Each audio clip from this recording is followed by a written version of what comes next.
And we're live. Hoo-yah! Okay, all right. All right, good to see you, Bianca.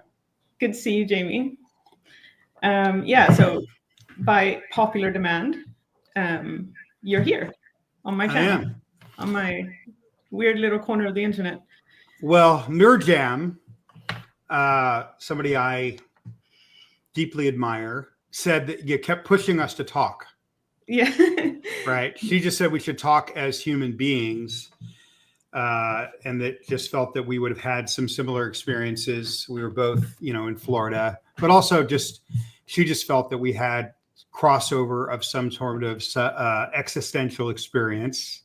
Yeah. And so then I thought, well, if we're going to waste time with a conversation, why don't we do it in front of people so they can hear what we talk about? Yeah, because that's not stressful at all. Yeah. Cool. All right. So I've been making some notes since we first decided that we might do something. As you can see, I'm very organized. I've got Post-its and cards, and I think I found them all, but there are probably some more spread around my apartment.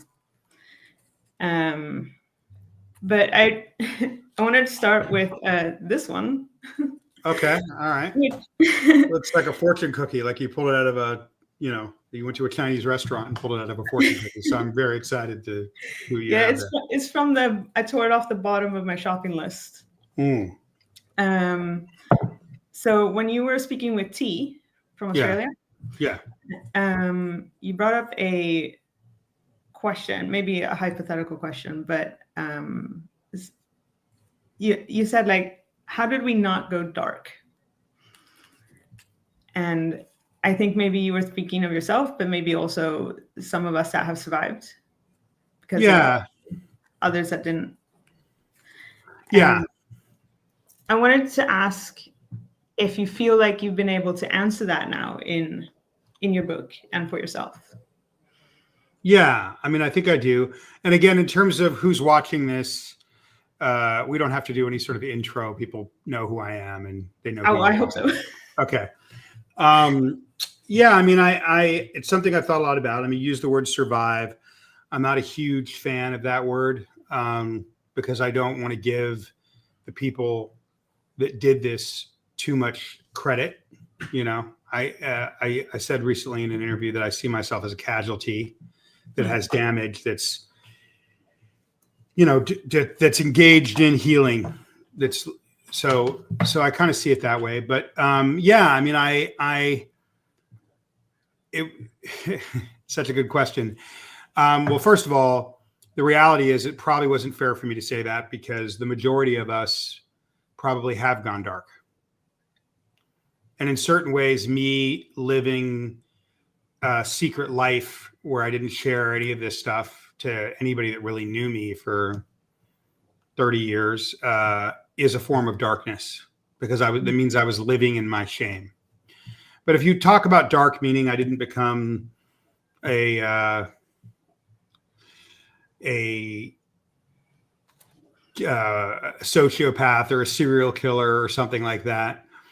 A lot of us have, and a lot of us have. There's been a lot of suicides or unalives, sorry, and drug addiction, ODs, and things like that. Not to start it off in a grim tone, but I think that when I was younger, that I was kind of a people pleaser.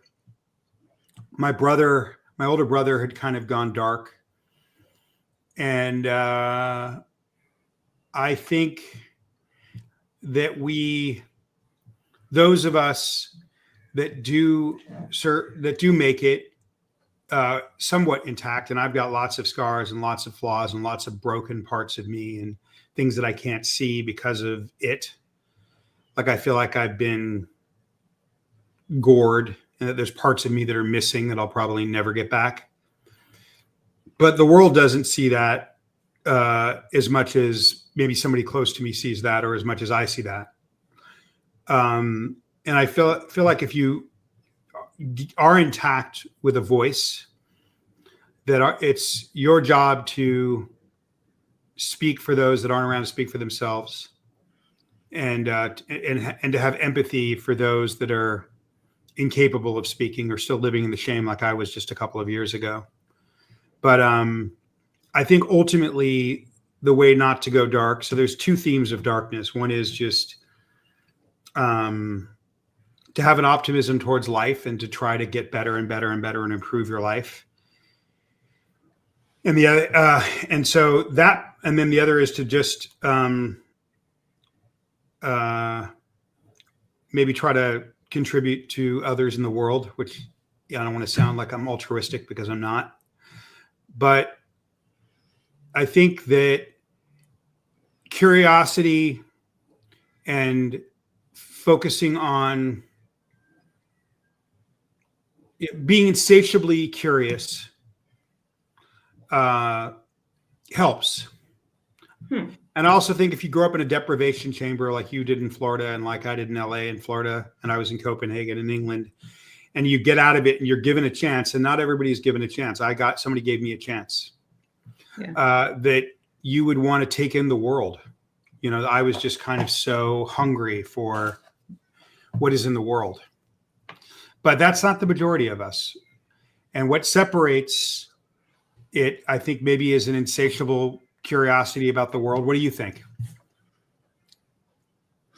Yeah, I think you might be on to something there. How do you live that insatiable curiosity? What does that mean for you? Well, you come on to chat shows that have no subscribers, for one. Okay. You do things that you try to fill your cup with knowledge and experiences rather than looking at everything that's going to benefit and lead to this kind of desired outcome in your life that you want. So I will say we do this interview and 10 people watch it, but we have this shared experience. Mm-hmm. I'm going to learn something from you, and I'm going to have an experience from you. And we have a brotherhood and sisterhood in war because of what we've lived through. That's going to energize me. And I think what a lot of people do when they've been robbed of their childhood, robbed of their time, robbed of their innocence, groomed, indoctrinated from birth, like you and me, is they want to get theirs. Like, I'm just going to get mine. And I have a different view. You know, I have shows that I'm coming up that get millions of views, and that will be no better or lesser of an experience than you and I talking here, because it's the right conversation to have. So I think that how that's manifested for me in life is, I'm going to give away one of my secrets, but I think it's a hard thing to do, is I kind of made this rule when I left that if I ever had an inclination about something, if I looked across a street and there was a person there that just something in the air said I should talk to them, or I'm walking down the street and I'm walking one way and something about when I look to my right says I should walk around that corner. I kind of am this kind of person that if I have a feeling, I 100% of the time, even if I don't want to, even if it's painful, even if I'm tired, I go turn over the rock. And maybe I'll turn over 10 rocks and it's nothing, but that 11th rock can be something that changes the way that I see the world, something that informs me, something that imbues me. So, you know, I'm not always pursuing success in the way that maybe other people are pursuing success. I'm pursuing success in terms of experience and opportunity, and getting there sometimes means that I will do 15 things in a row that other people wouldn't do because they wouldn't see how that would get them to the path.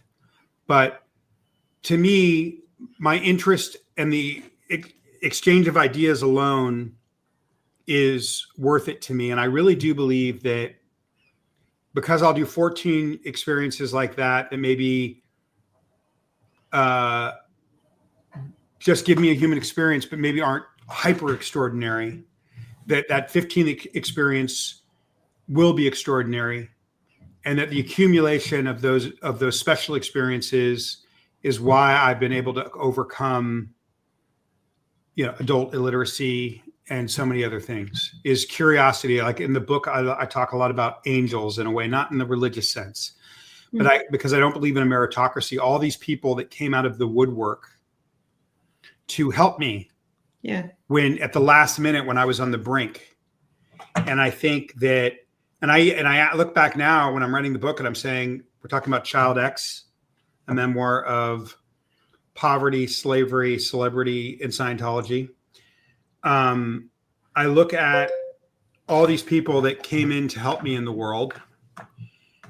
And I ask myself, why? Why did they give me a chance?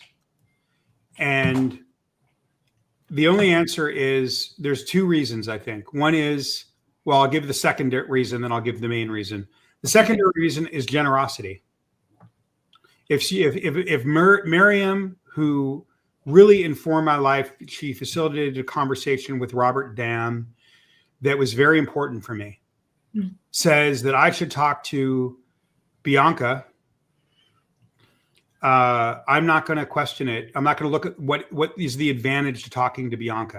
I had an experience with Mirjam, and I'm going to talk to Bianca. Okay, so curiosity, so generosity of I'll talk to anyone if I think we can have an interesting conversation. If there's zero views, and I don't want to. So generosity of spirit is one, and then two is just indefatigable, insatiable curiosity. When we're on our deathbeds, we're not going to remember, we're not going to be thinking about how famous we were or how much money we have, all these things we can't take with us. What we're going to be thinking about are our experiences. So I just want to have as many experiences as I can, before I, get off the wheel, as they say. Okay. Yeah. I like that. Can I reverse it on you, since we're, two people that kind of were born into this thing? Yeah. What do you think? Why do you think you're not dark? I mean, you almost had a country that gave you an opportunity because you went back to be a stranger in your own motherland. Yeah. But you went to a motherland that has opportunities for people because it has a social welfare network, that wouldn't have been available to you in the United States. That's true. Why is you're smiling? Okay. You've told me in our private conversations about some pretty heavy stuff. Yeah. Why is Bianca not dark? I would say it's been a long path through darkness. Okay. Yeah. But I would probably also agree with you. It's a curiosity to know more that leads out of darkness. Okay. Yeah. So yeah, there's a Swedish saying, which is "Du lär dig så länge du lever," which is basically just says you'll be learning for as long as you're alive. And I rewrote it to fit what I think is my outlook on life, which is jag lever så länge jag lär mig. I'm only alive for as long as I'm learning. So I'm constantly learning. And for me, learning is lots of different things. It doesn't necessarily have to be studying or reading textbooks or something like that. It is also reading fiction and meeting new people or trying new things, just having different perspectives, you know, Yeah. opening the world and looking at it in different ways, which I feel I read a lot of fantasy. So, and people sometimes will be like, well, that's fantasy. That's not real life. Okay. But fantasy stories are about people, characters doing something, discovering something. And I feel like that gives me also different ways to look at things.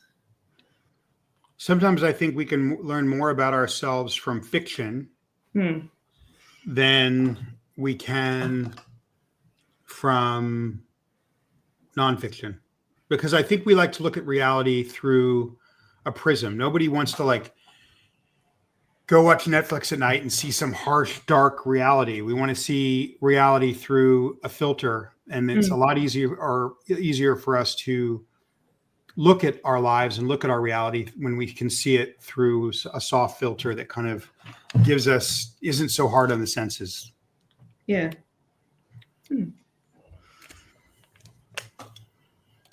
Yeah. I agree. Okay. So you can ask me another question. You're wearing a dinosaur t-shirt. What does it say? It says dinosaurs didn't read. Look what happened to them. Okay. All right. That sounds ominous. It's got a. Okay. Yeah. Okay. That's funny. So do you have another question, or should I, we had an interesting text exchange this morning that I felt like that it annoyed you. And so I thought, if you don't, I'll answer another question, but maybe we should talk about our text exchange because I think it was very interesting. Okay. Well, how about, you can bring that up. And But we'll you want to bring it up later? No, I would rather do it now and get it out of the way. Well, I had asked you in a text conversation this morning, and I don't really we don't have to name names, but about one of your superior officers and the effect that they had on your life when you were in Florida, and you got kind of aggravated and said, really, I don't want to talk about them, but I knew that this was somebody that had caused you a lot of suffering. And I'd asked you, if you felt that person who is a commander in Florida, if they had caused others a lot of suffering. And you said, well, I assume if they were in charge of a big system like that, then yes, of course, not just me, but lots of people. And, but you didn't really want to talk about it. And I thought it was a very interesting point because in my opinion, and again, I'm not trying to impose this. I want to know what you think. I want you to push back and tell me what your honest view is. In my opinion, one of the reasons this thing doesn't dissolve is because we don't talk about those people. And I don't even want to bring that person up by name.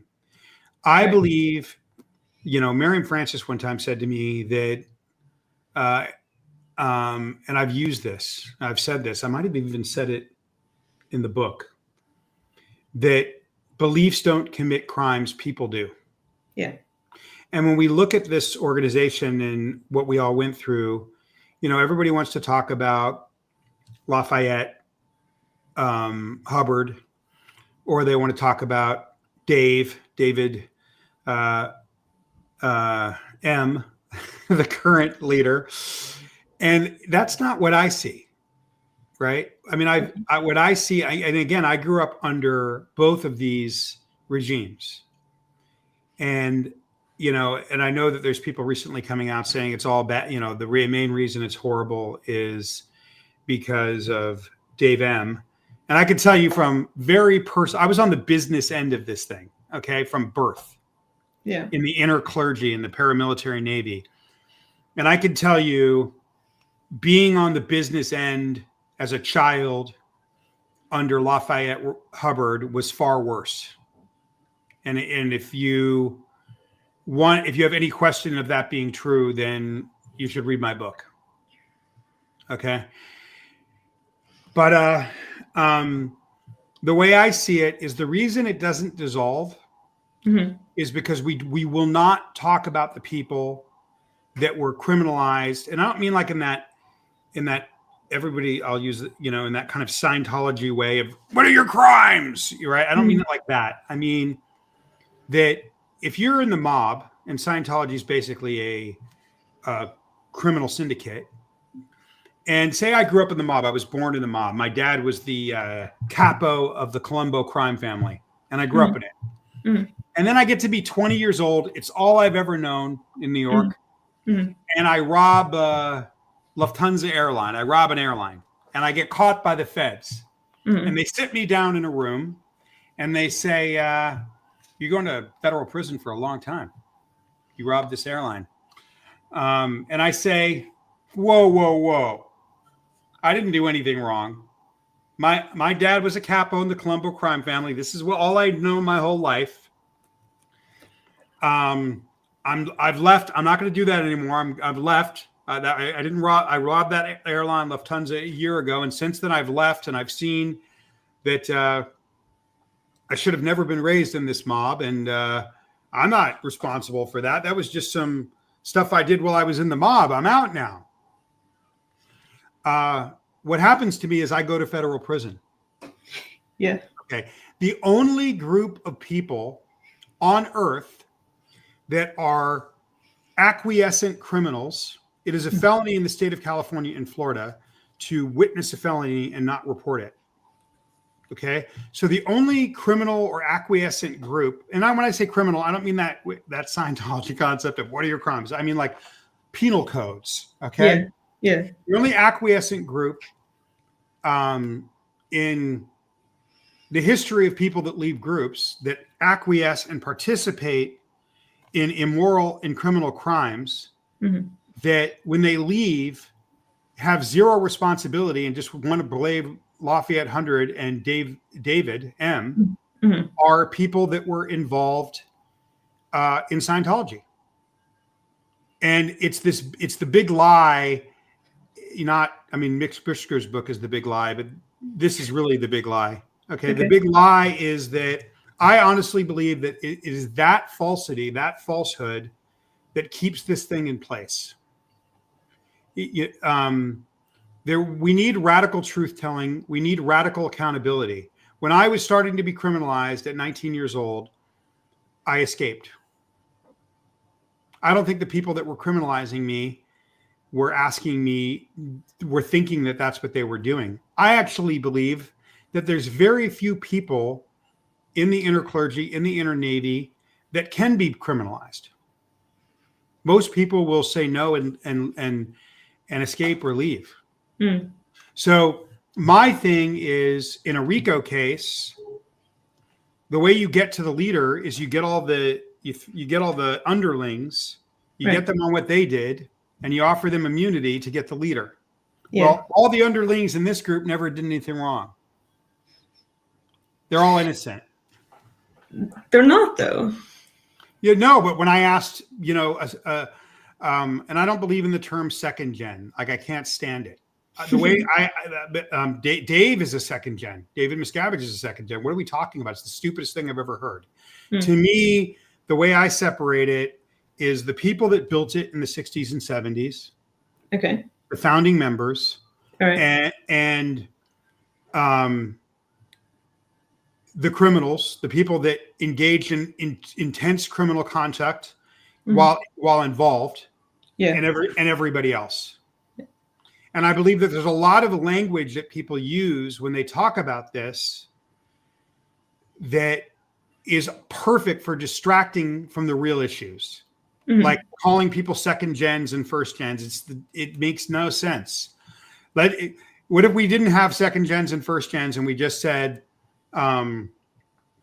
criminals and non-criminals, people that engage in criminal conduct while they were inside and people that didn't, people that built this thing in the 60s and 70s that have zero empathy for children, and people those that don't.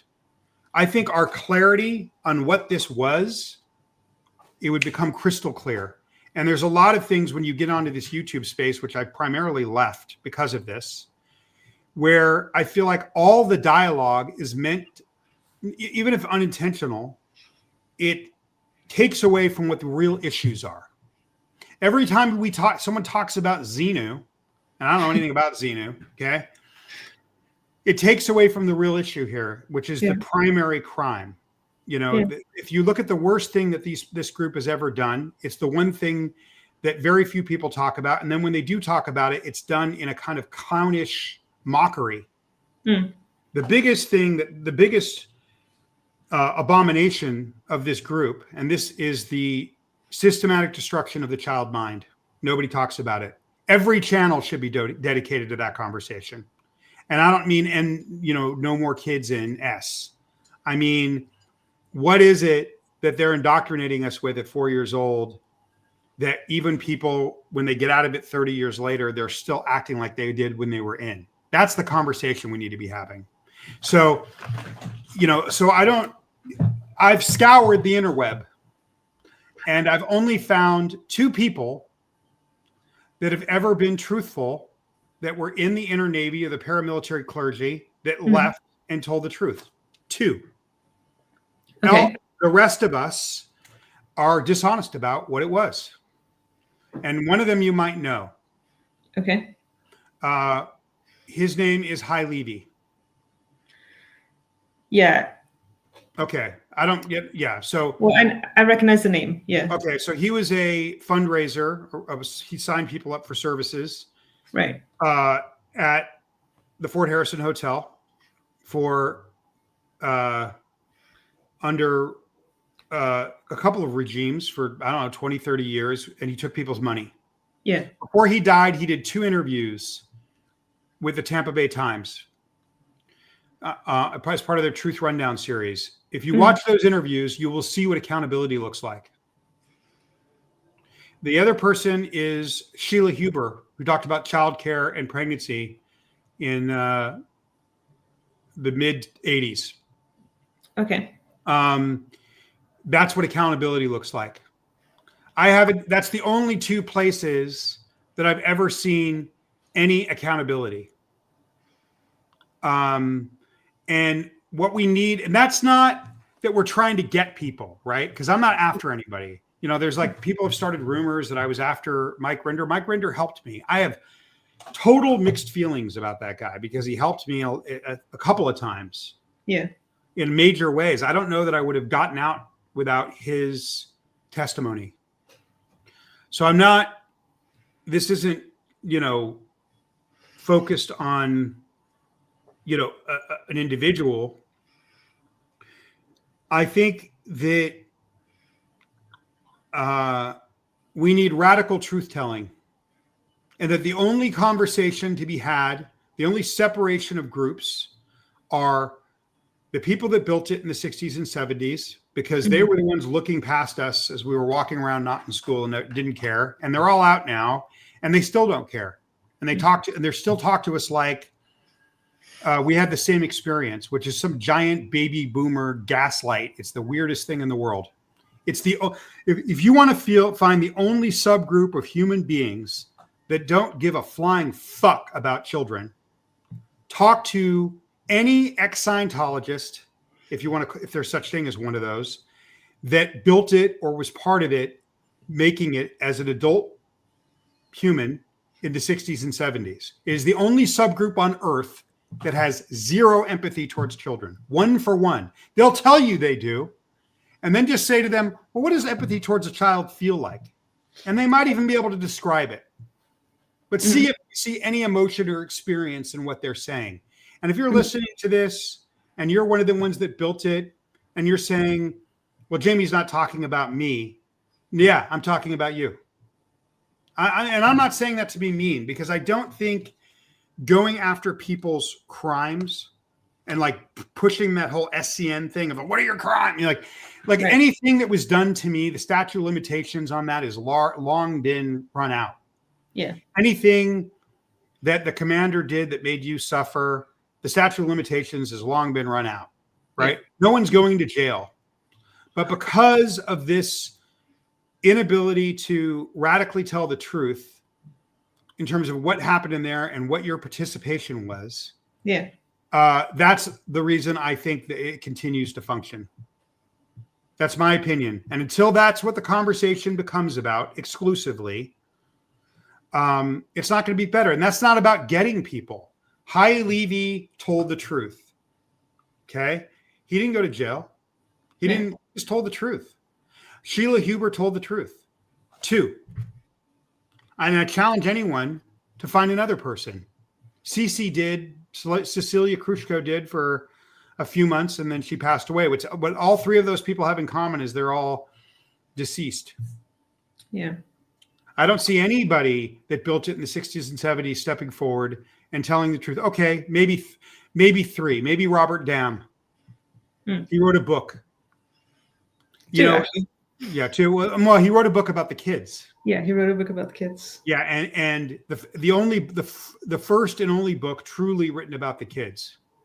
Until you could say maybe, I don't know. I think there's been a lot of individual stories about the kids. Yeah. I like to believe that Child X is speaking for all the kids.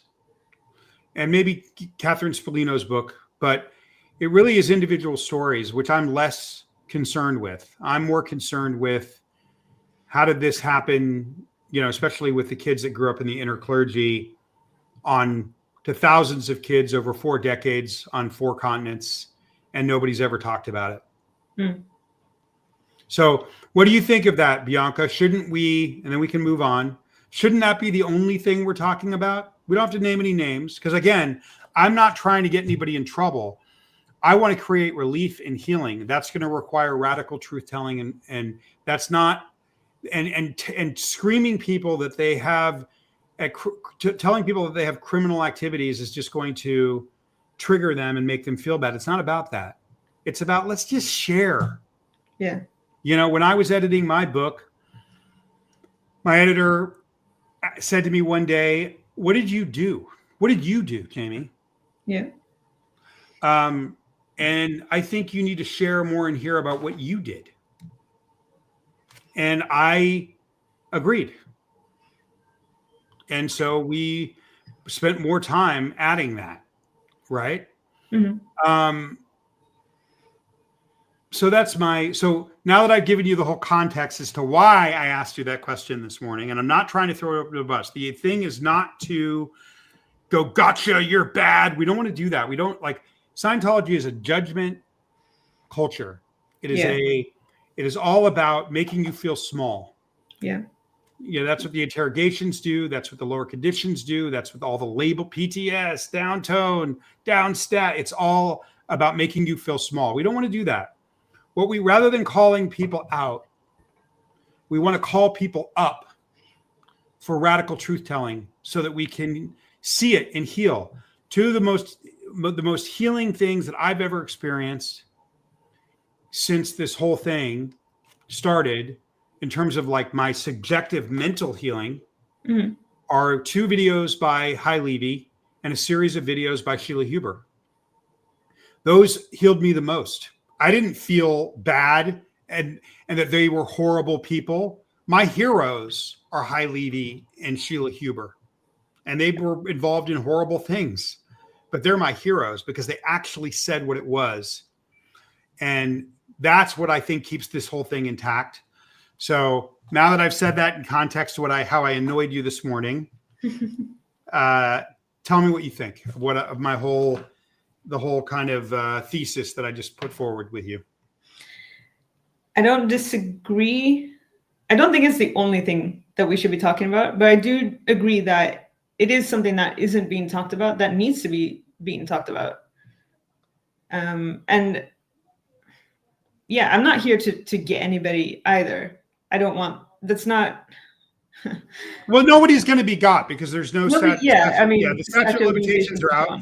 So if we sit there and we just hammer on people that they're bad and criminals, or we just do that, then we're just repeating what the organization does. Exactly. So it's not useful. What words you never hear in that group: grace, forgiveness, compassion, empathy. I never heard the word empathy in an ethics office. No. I never heard the word grace in an ethics office. No. Yeah. No, I agree. Because I don't like to judge people. Obviously, everybody judges people all the time. It happens actually automatically in the brain. So that's not something you turn off. But I'm judging you right now. Exactly. But the thing is, in my opinion, if somebody wakes up from a cult, I don't know if a lot of people don't like that word "wake up." I use it because I think it paints a good picture. When people wake up from a cult, they have to start dealing with everything that happened to them and that they did to other people in the cult. And it's a massive undertaking to do that. But part of that is that you have to step up and admit, maybe first to yourself and then also openly, and especially to people coming out that have been hurt. And you have to be able to admit that. You have to be able to say, look, I was a part of this that harmed people. And I did these things that harmed people. And until you've done that, you're still, I don't want to use the word brainwashed, but that's the word I'm going to use, because you still haven't opened your eyes.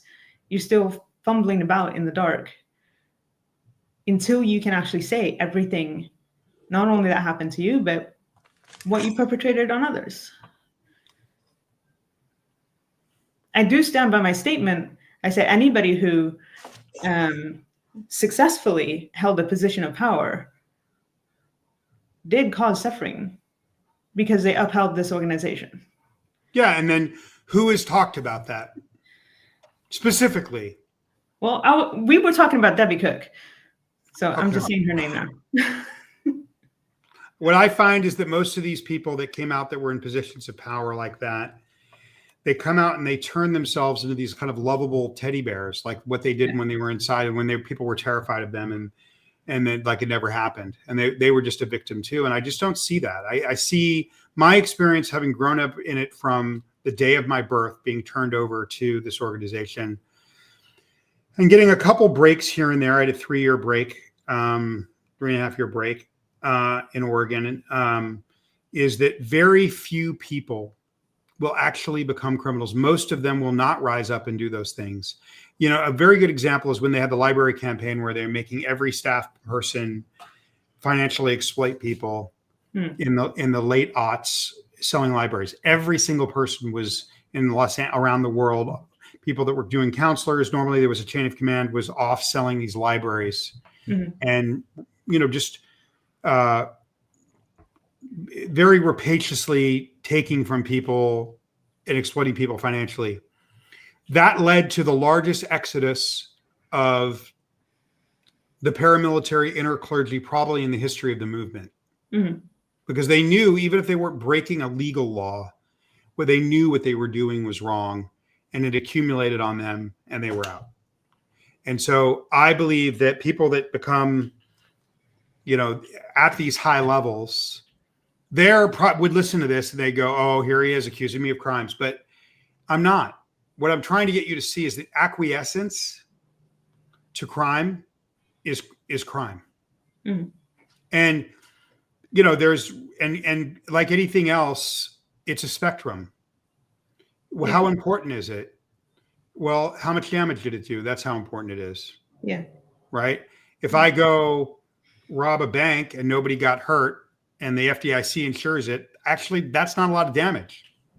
If I human trafficked children for 20 years because I was the commander of the Fort Harrison Flag Service, the mothership in Florida, then I think that that's a pretty serious criminal, whether they broke a statute or not. A lot of the statutes, the child labor laws that would have protected you and would have protected me, didn't come into effect until 2003.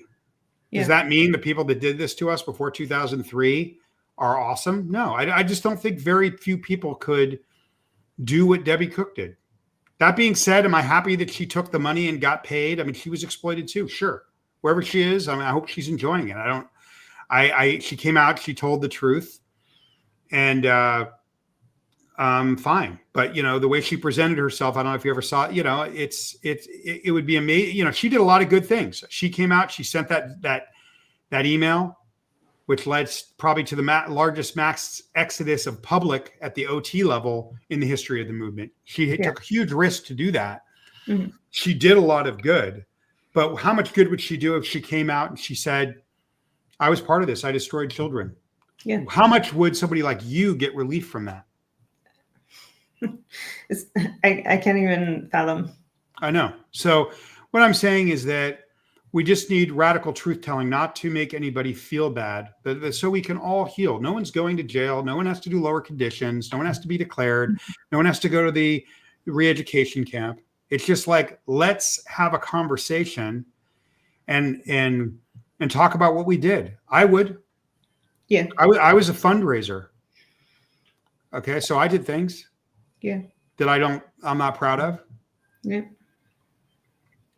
Yeah, I was an executive. I also did shit I'm not proud of. Okay. Like what? Well, I'm just kidding. I'm kidding. I'm teasing you. I could just see you as this crazy out 2D, like going out 2D all over the place, just lunatic of, evil purposes all over Clearwater. I just get that vibe. That's interesting. That's what you wish you'd done, Bianca. That's what I wish I'd done. Come on.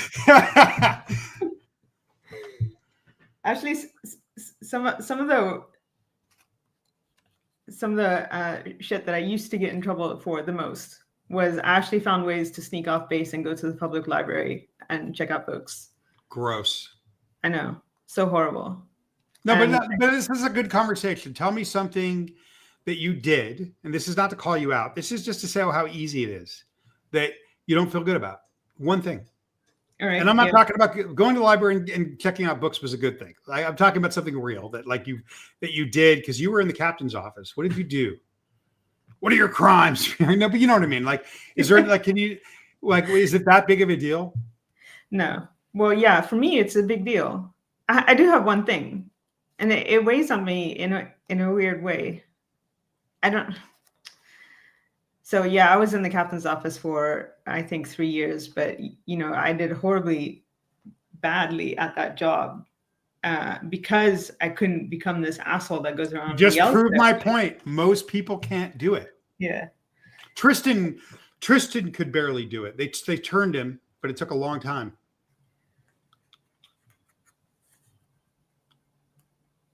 Was Tristan bad? Was Tristan mean?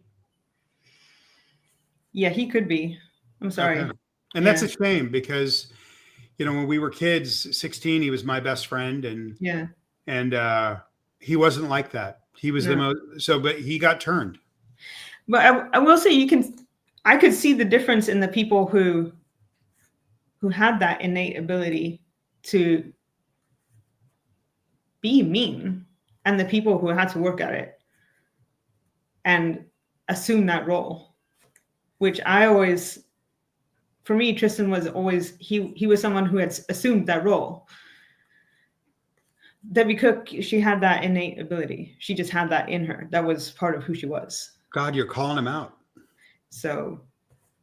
Okay, so tell me something that you did. You could ask me the same question. Let's do an experiment. Let's do some radical truth telling. Let's share. All right. Well, I wrote a knowledge report on someone once. And I hated writing knowledge reports, by the way. I was so stupid and such a waste of time. And I really did not appreciate doing that. But I did write one once that I was regretting it while writing it. I regretted turning it in. And it's something I think about since I've left. But basically, there was an event, one of those big propaganda events. And afterwards, there was this we're going to recruit 50 Sea Org members and nobody goes home until we've recruited 50 Sea Org members. And so it was all hands on recruiting. And I was probably 17 maybe. And so we were working in teams of 3 to try to recruit people. And my 2 other that I was teamed up with, they had got a 15-year-old kid and they sat him down in front of me. And I mean, we were, telling him, oh, you should join this here. Oh, you're going to help save the world. And we probably would have never gotten him to sign the contract anyways. But as part of the patter, you're supposed to put the contract in front of him and hand him the pen. And he took the pen and he was kind of playing with it like this. And his mother, who was in the OT committee, walked by and saw him there and grabbed the pen from his hand and grabbed the contract and threw it in my face and grabbed her kid and stormed out of the building with him. And I was like relieved. And then the person I was sitting next to was, you have to write that up. And I did. And she got in so much trouble. Is there an earlier similar time that you? Fuck you. Okay. Thank you very much, Bianca. Your needle's floating. I'd like to indicate that your needle's floating. Would you like others? Use that language. Okay. Would you like? Well, I can if I'm mocking it. Would you like others to have similar wins and experience that you've now had?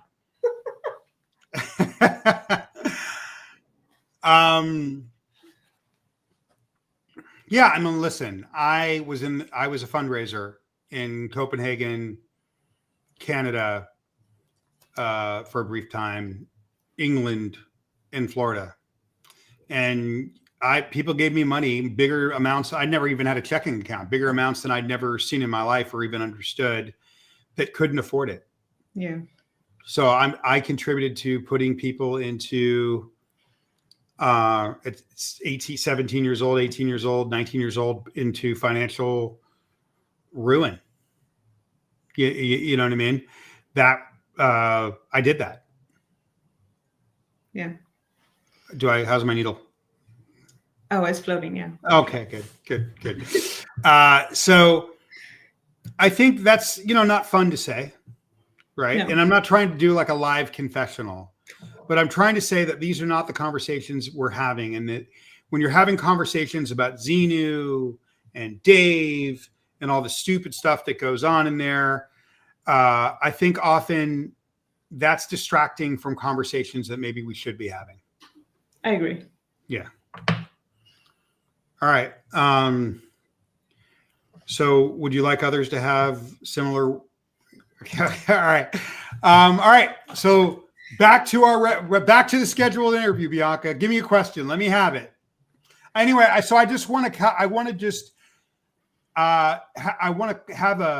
like this idea of radical truth telling, calling each other up, not calling each other out, and not doing it because we're like doing it from some sort of like, let's get some relief. Yeah. Because we're trying to get our transgressions off of us. Like that. No, the point of writing up your transgressions and doing interrogations is to make you small. So I don't really want to go at, that's not the angle that I'm coming from. The angle that I'm coming from is if the commander of the mothership in Florida went to you and told you that what they did to you and that they were sorry, the amount of relief that you would experience would alter your life.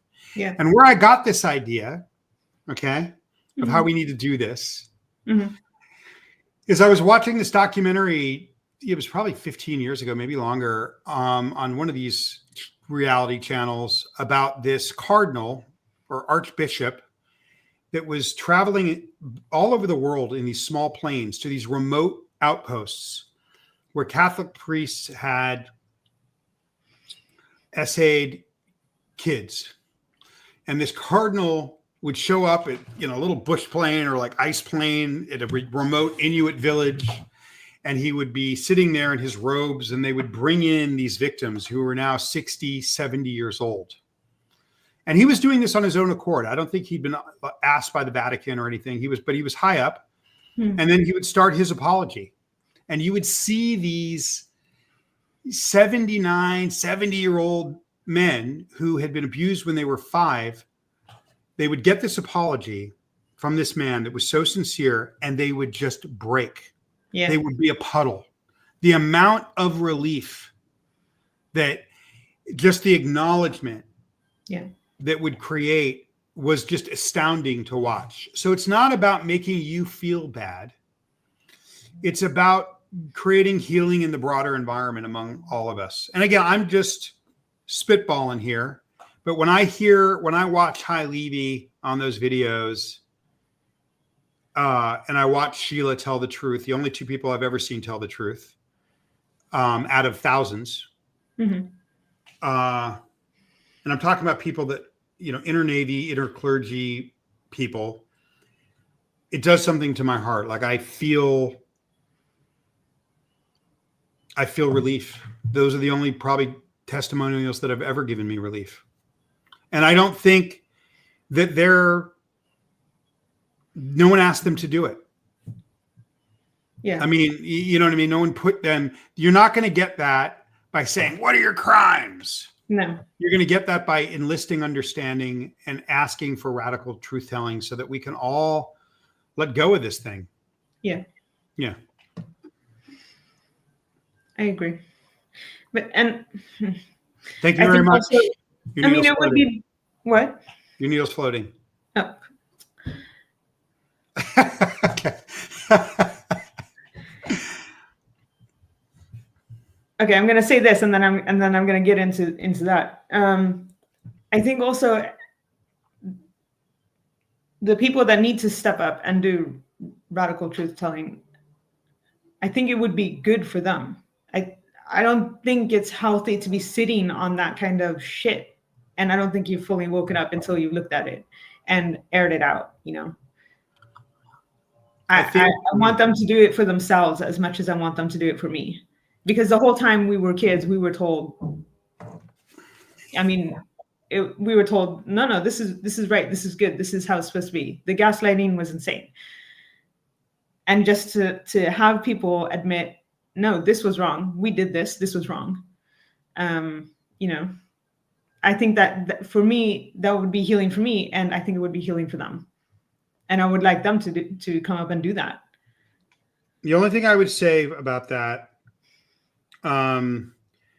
is if it's done in a way where they're not being made to feel bad about it, you know what I mean? Because like we're booby trapped. Because when you grow up your whole life being told, what are your crimes? Mm-hmm. And then someone says, hey, it would be really healthy for you and for others to share. It feels awful close to that. Yeah. And so it's triggering.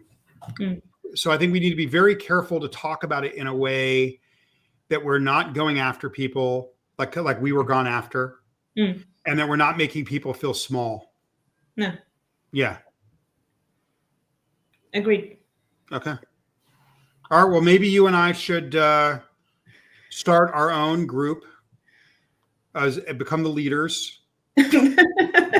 Write a bunch of doctrine to heal everyone and salvage the planet together. What do you say, Bianca? Should we do it? Yeah. 12-step program to yeah. Sure. No. So language. Let's talk about language. Okay. Because you've been using language with me now. Well, I'm doing it today. I'll use the language as a joke. All right. Or if I'm in a conversation with someone and I just want to get them to understand something really quickly, I'll stop and say, all right, I'm going to use a word right now because I just wanted to make this quick. Yeah. Right. Okay. Yeah. Yeah. Yeah. So I was kind of like trying to put together an argument for using their terms when discussing their terms, to have this kind of discussion with you. And then I talked myself all the way around in a circle and came back the other end. And I think you're right. We shouldn't be using the language. And I will say, it's because I read this book. And I read this book months ago, but that thought just came to me a couple of days ago about the language.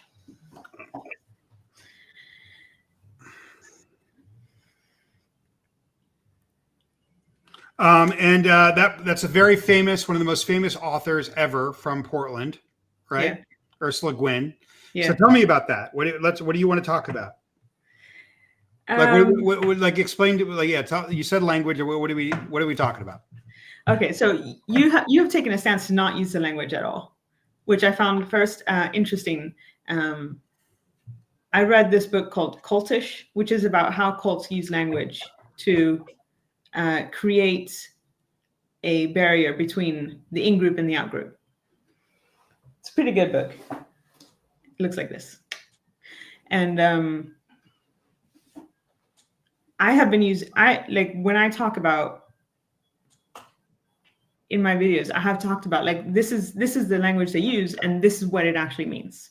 And you have taken a different route and just changed the language altogether. I don't think I've changed the language. I wouldn't totally agree, but finish. And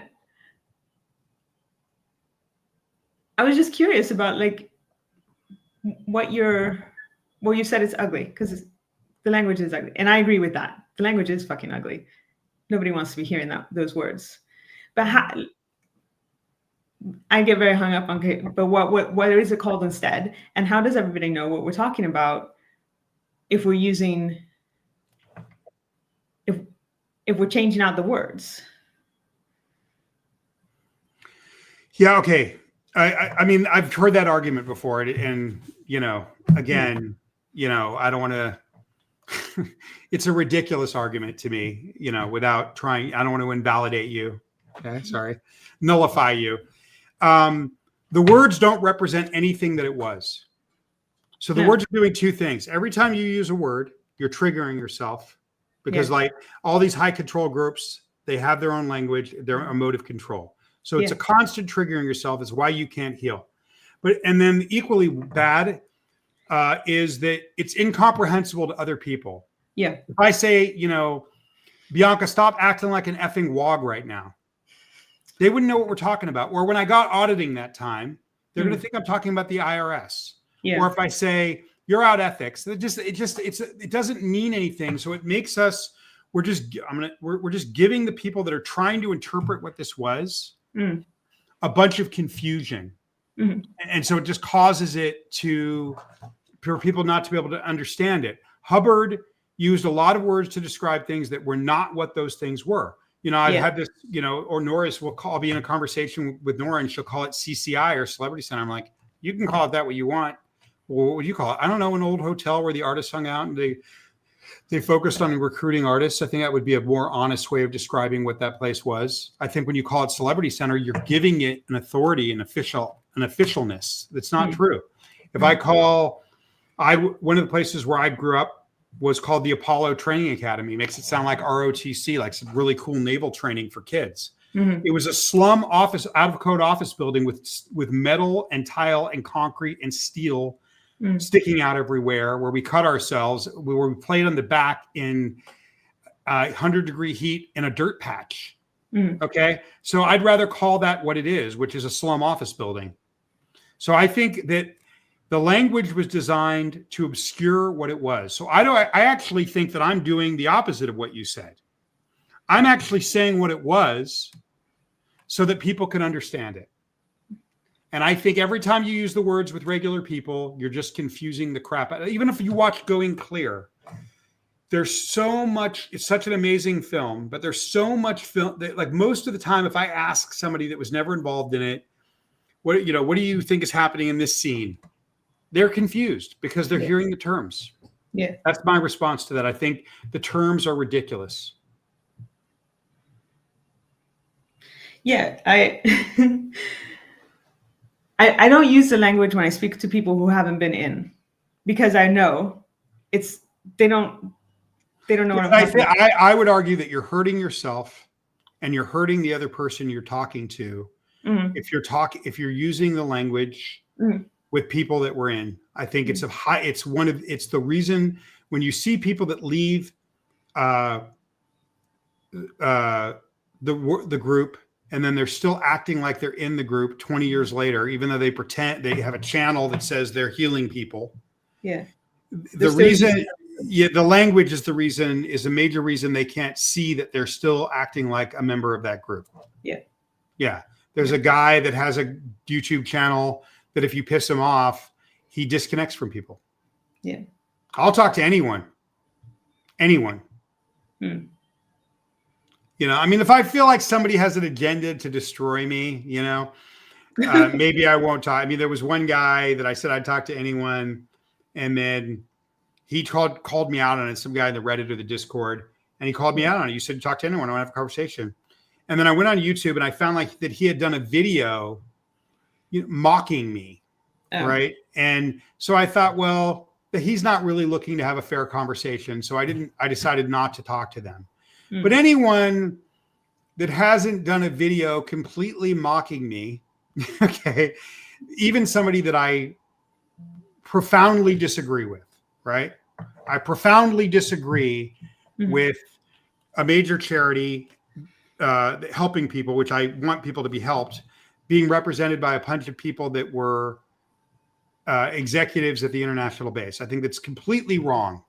Yeah. There's nothing I would like more to sit down and have a open conversation where we don't go after each other and we talk about what's wrong and right about that, or right about that. Maybe they would change my mind. I don't think they would, but maybe I would get them to see something. I'll talk to anyone, especially the people I disagree with. Yeah. I mean, I'm talking to like an out ethics cat like you right now. Yeah. Super out ethics cat. Yeah.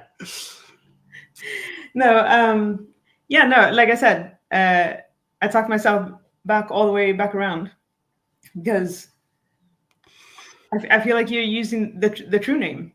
Yeah. So I don't think there's such a thing as auditing. I think there's machine counseling, and I can explain to you how it works. I don't think that there's a thing called TRs. I do think there's a thing called non-reactionary training, and that teaches you not to react. And I think as it teaches you not to react, it also systematically teaches you not to be empathetic without you being aware of it. The second thing you do after, what they call the objectives is something that conditions you to be controlled for hundreds of hours. Yeah. I could call it the objectives, or I could call it this process that conditions you to be controlled. And I could explain to you exactly how you sit there and let yourself be controlled for hundreds of hours. What is that going to do? I've been calling it robot training. But make you be more acquiescent, right? Yeah. So I think that using the language at this point, knowing what we know, we have Steve Hassan's book. We know what high control group language looks like. Yeah. That using the language is an abomination. None of us should be doing it. And it needs to go away. If you want to heal, somebody approached me from some group that was starting a website, and they asked me if I would contribute to writing an essay on some website. And I said, well, who's doing it? And they told me, and I looked at a couple of the essays, and it was these guys that I like, some of them, not all of them, talking about what happened to them using the language. And I responded to people that I wouldn't participate in something like that. But if they wanted to do a version where the language wasn't allowed and the people had to actually describe the places and things that happened without the language, so that they wouldn't be triggering themselves, and so that people reading it could actually understand it, then I would absolutely participate. And those people were not interested in talking to me after I said that, which I think is very strange. And one of the things they said is what you just said. Well, how are people going to know what they're talking about if they're not allowed to use the language? And it's the exact opposite. No one knows what you're talking about when you use the language. I couldn't even believe they said it out loud. So only the people we're trying to reach on the inside. But that's not who's watching the majority of these channels. The 90% of the people that watch this stuff on these channels are people that were never involved. If we're going to have a bunch of conversations privately about what happened to us, Why don't we call it what it was? You want me to call you Bianca and somebody that's my friend, or are you a terminal? Oh, If I start calling you a terminal, are people going to know what the F we're talking about? No. Okay. And are you a human being or are you a terminal? Everything is made to mechanize human interaction and to mechanize the human condition. Mm-hmm. So let me ask you a question, Bianca. All right. Now that we're pals, what do you think of all the things that they do and have done? What's the worst thing they've ever done? The Hubbardhian space opera, space sci-fi love boat Navy group. What's the worst thing they've done?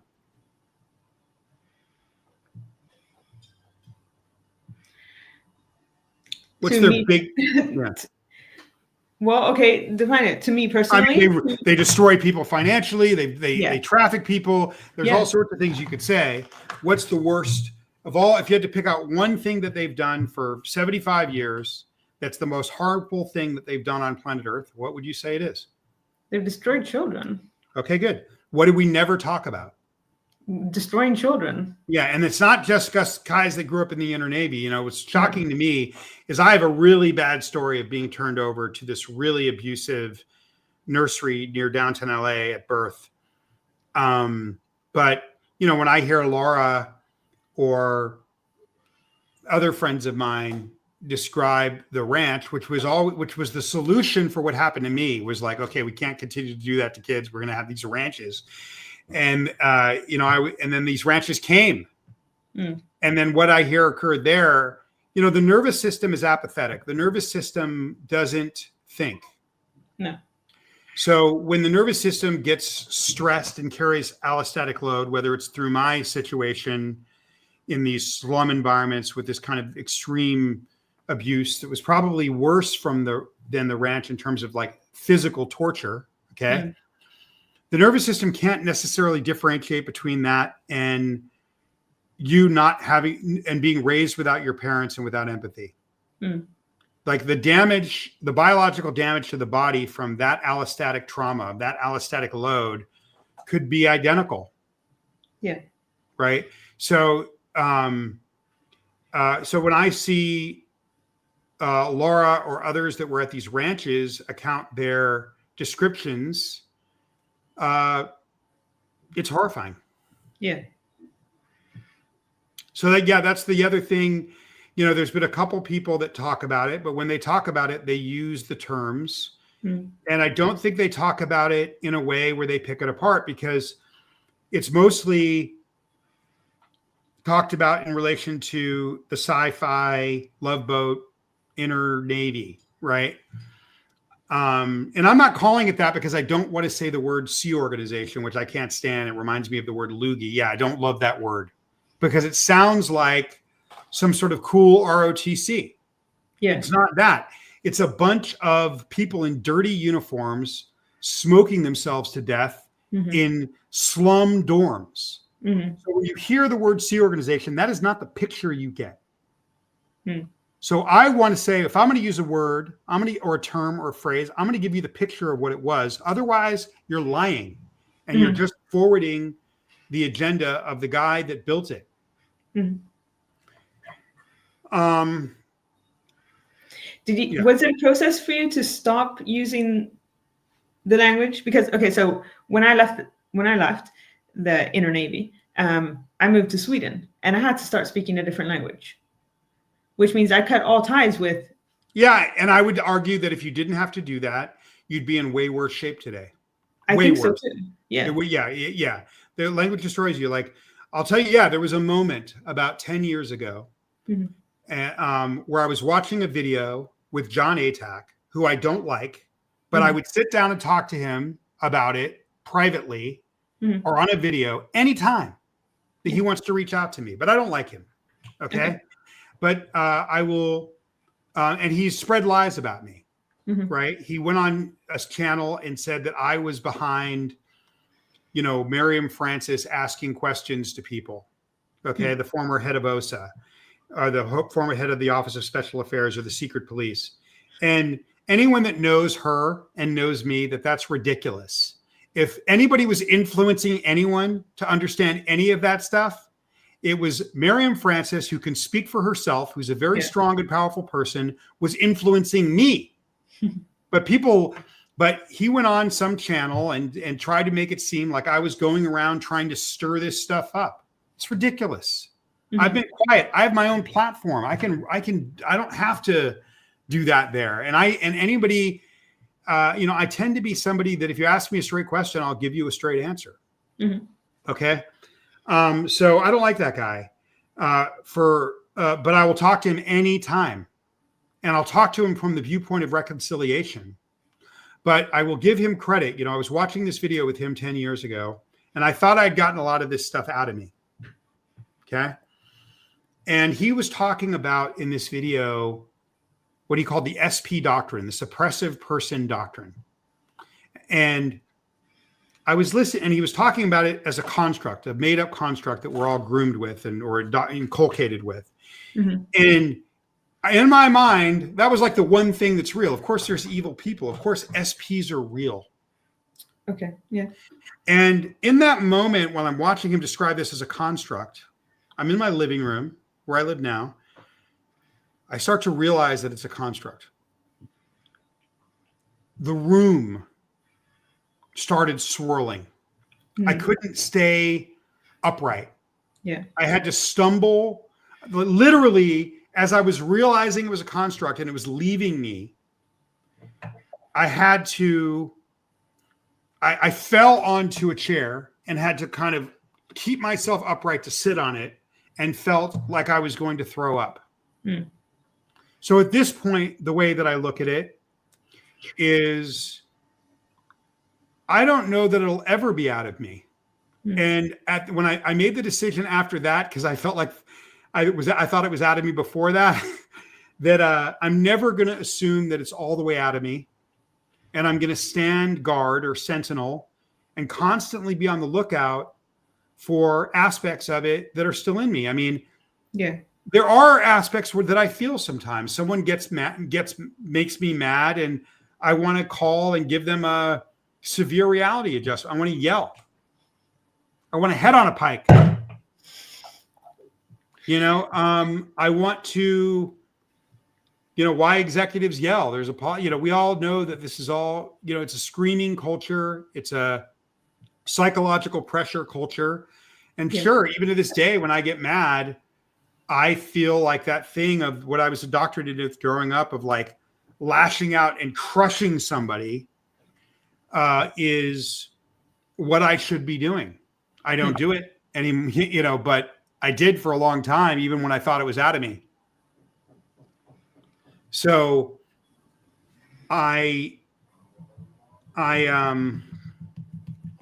at this point, I don't know if it'll ever be out of me, and I want to assume that it won't, and constantly be looking out. Yeah. Yeah. Yeah. Yeah. So I applaud John Atack for that moment, because that was one of the most transformational healing moments that I've had. Hmm. And anybody that I have a disagreement with, I would love to talk. I mean, I don't know why I can't sit down with people that I disagree with and say, hey, is it a good look for married couples that were at the international base and habit to each other, and have them, maybe they'll say, hey, well, have you looked at it like this, Jamie? Nobody else is doing it. Hmm. This is what we've been effective doing. Maybe, just have the conversation, agree to disagree. Right? Yeah. Yeah. Okay. But, so, I mean, that kind of goes to my book, which is what makes Child X different than other books. And again, the only reason I have written this book is because there's been so many other important books, from John Atack's Piece of Blue Sky, which is the seminal book on the subject, to Barefaced Messiah, to Going Clear, to The Scandal, to Catherine Spolino's book, to I'm a big fan of Mark Headley's book. I loved that book when I first read it. And what I loved about it was he turned it into this kind of Mark Twain adventure story. And he was laughing at it. It was the first book that ever saw where he was kind of mocking, making fun of, and laughing at how ridiculous it all was. And it gave me such a relief. And also, I had always grown up thinking, well, it sucks down here in Los Angeles or Florida, but the secret desert compound is a utopia. Yeah.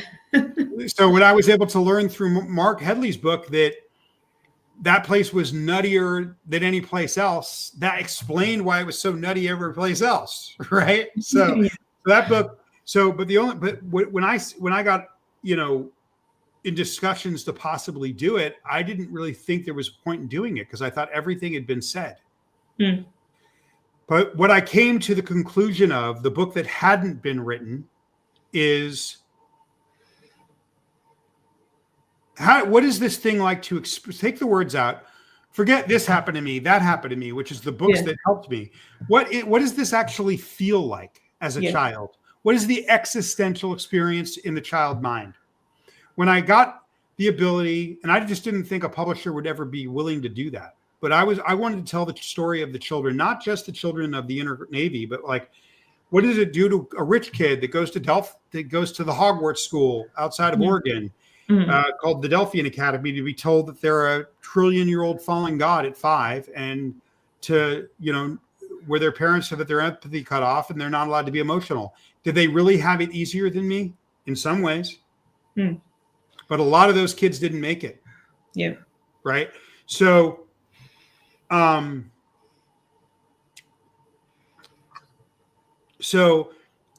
this is the first book that I think that focuses purely on the existential experience. And what that does is it's really good for us if I got it right. And that was the biggest pressure I felt writing it. Are the other kids going to think that I got it right? Because when you change all the words, you see everything. Yeah. Right.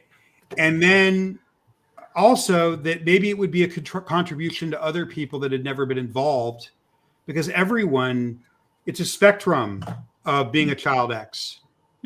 Meaning the word child X is about having your life predetermined for you before you're even born. Right. And so I think in that way, it's very important. It's very important for anybody who was never in. I think it's a story about coming back from something that's impossible to come back from. Like, adult illiteracy is not for the faint of heart. How did I do that? And then the child abuse that I experienced from birth, especially from birth to 13, is really, really severe. And I think anybody that's gone through abuse outside of this environment and in this environment can relate to that. So I wanted to make something that would say, okay, there's an insatiable curiosity and interest in Scientology, but no one had ever written about, spent 300 pages writing about what does it feel like? Yeah. What is it actually, if you take the words away and you take Zeno out and you just focus on what is this experience like? Yeah. So I think that what's been so astonishing about this book being out for just a few days is how many messages, text messages, DMs from people that were in and never in, that don't read, and they say they're done with it in 2 days, 3 days. And I think the reason that people are feeling compelled to finish, and it's dark, is because they're seeing what the experience was. And I've gotten a lot of kids that I grew up with that are writing me letters going, I finally saw what happened to me. And that makes, every time I start talking about it, makes me want to cry, because my greatest concern when I was writing it is that the kids that I grew up with, when I would take the words out, would see this and go, well, this is not what I experienced. Right. Yeah. But one of my best friends that I grew up with back in the day, she wrote me a note saying, none of my friends, even my boyfriend, could ever know me, because what I went through is unexplainable. And now all I have to do is hand them your book. And for the first time, the people that I love most in my life can know me. That's the ultimate compliment. Yeah. But and so I would really like people's support in getting the book, because I want the story of what happened to the lost children of Scientology. We are the lost children. I've been going to the big media. I have big media stuff coming out. And one of the things that we say to them, is this is the story of the lost generation of Scientology. The lost children of Scientology over 40 years, thousands of kids, Sydney, Southern England, Copenhagen, South Africa, Mexico City, Central Florida, Los Angeles. And it's never the lost generation of these children, the lost story of these children, the untold story of these children. And the major media are saying to me shocking things when they hear this pitch. They say, what are you talking about? Lost generation, lost children. And because I thought, well, they saw the aftermath, which was amazing. Yeah. And these stories, a little bit of these stories were touched upon in Going Clear in the film. And they knew. But I realized, no, all these people on the aftermath, which was astonishing, they're 40, they're 45, they're 50, they're 35, and their stories are random. It's not understood from watching that. This was systematically done to thousands over 40, 50 years on 4 continents. And so the public does not know what you just said when I said was the worst thing they've done. You said the destruction of children. They have no idea what was done to us. We think because of the aftermath that they do, but they don't, because it's a bunch of adults saying it. Yeah. So we really need to. So if you want to read a harrowing story that's true, that will inspire you, because I got out of it. I think it's a powerful story for all people, not just ex-members or people that lived through it. They were the secondary audience. I had to be responsible to them. The first audience, the most important group of people that I was writing to, was people of Earth that have been through something where they're so far gone, they feel paralyzed to try to get out.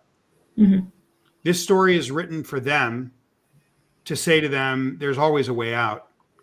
And here's how I did it. And maybe you could use some of the things that I did, even if you were never involved in something like I was involved in, and help someone that you love out, or help yourself out. It's about coming back from the impossible. And that's what it's most about. And then secondarily, but very importantly, this is the reason I did it. It's for the people. It's to have our story told, because in order to master your life, you have to master your story. Yeah. And because we still use the words, we're not telling our stories. We're telling our stories through the language of Lafayette Hubbard, and that's not going to ever tell your story. No. I had a friend of mine who's a very famous social change guy up here in Portland. He used to say that in his, he doesn't know anything about this stuff. And he would say, I'd go to his talks, and he would always tell people, in order to master your life, you have to master your story. And in Portland, there's a group called Rogue Pack, and they teach inner city kids through Shakespeare to tell their stories. And they say, if you can master your story, you can master your life. And because we've kept with the language, because the story of the children has never been told, and when it has been told, it's been told using the language, so it's never been told, we can't get our lives back, because we can't master our stories. And so I had a lot of concern that the kids that I grew up with wouldn't see themselves in it. And that's been the greatest relief to finishing the book, is now 10 of them have read it.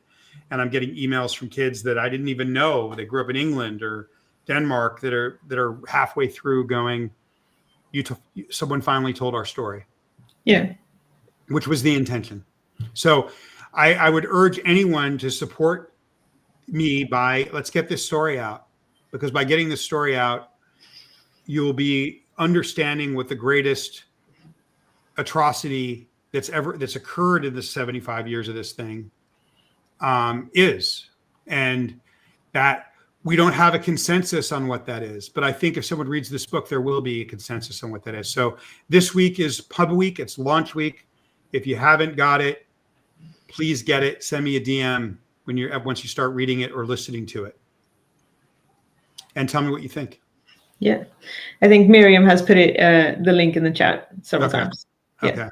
She's in the back office there, storing comments and stuff as well. Oh, okay. She's a mod for you? Yeah. Okay. All right. Cool. I mean, I don't usually have a mod because I've got such a small channel. I don't usually need one. Yeah. Okay. But I invited her in today. I thought it could be helpful. Okay. Yeah. As part of telling your story and mastering your story, you talked about having to go on I think you called it a reveal tour, where you had to tell people who had known you for a long time, and you had to reveal this huge part of you. I had a similar experience doing that as well. Sure. But I'm curious, people that you had known for 10, 15, 20 years, what did they think before they found out? What were you telling them? Or were you, I got very good at dodging questions and changing the subject when childhood came up. But I also had an alternative story. Yeah. Well, I tried to tell people as much as I could, that I had a rough childhood. I mean, again, the only word, it was so powerful. I'm so grateful to Miriam, to Merjam. So grateful, because there was a moment where when she facilitated, that was her idea. She approached me. She said, somebody wrote a book about the kids. I'd like to facilitate a conversation. A gentleman in Copenhagen. And I instantly said yes. I didn't know how big her channel was. I just couldn't believe someone wrote a book about the kids. And I knew I was secretly starting to write a book. I don't even know that I talked about it on that show. Maybe I did. But I couldn't believe somebody had done it after all these years. Somebody finally, a year or two ago, wrote the book that should have been the first book ever written on this subject. Yeah. And that was Robert Dam. And I remember in that call, I mean, I got chills. I said because Robert had to go around and find these guys and interview them, guys and gals, and get their stories. And I said to Robert on that call, and again, I'm so grateful to Robert, and so grateful to Miriam up north, right? What's she called? Miriam up north? Scientology up north. Scientology up north. And I said to Robert, why he said, well, most of them haven't spoken up. And I said, why not? And he said, shame. And like, literally, I got a physiological reaction. I everything I had to do was to like not convulse my whole body when he said that, because I've just lived in shame for most of my life. And one of the first people I told is a writer friend of mine, prominent writer who lives out at the coast here. I asked her to have lunch with me. I got a speeding ticket driving out to see her, which I never get speeding tickets anymore after I've done the DSR shots. And so it was my first speeding ticket in like 4 years or 5 years, maybe longer. And sat down to lunch with this prominent writer, and I was quivering. And she looked at me and she said, Jamie, why are you embarrassed about something that you had no part in? They put you in there when you were born. I don't understand why you're embarrassed. And all I could think of is she knew what happened to me there. She wouldn't be saying that. Right. But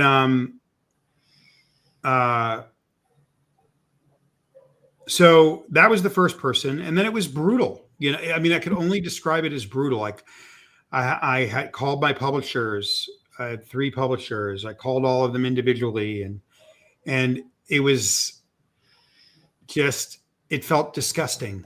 I felt like maggots were crawling all over my body. And then I had to call my agents, my literary agent, my speaking agent. It felt disgusting.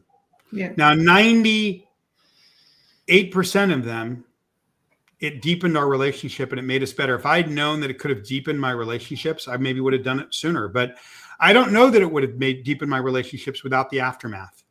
The aftermath made it so well understood that it was a little just less weird enough, because I had told people before, and I found that when I told people 20 years ago or 10 years ago before the aftermath, I would lose about 50% of them. It was just too much for them to handle. Mm-hmm. But now, post-aftermath television show, I lost 2% of people. And then it deepened the other 98%. Mm. So I felt trapped. It was so weird and so exotic. But no, I feel like that tour of going around and meeting with people and telling these people, it was maybe one of the most horrible times in my life, because I was taking this thing where I have all this deep shame. And, when you have, child abuse mixed up with medical abuse, mixed up with not having parents, and physical abuse and psychological torture, and always being told that everything I did was my fault because I pulled it in.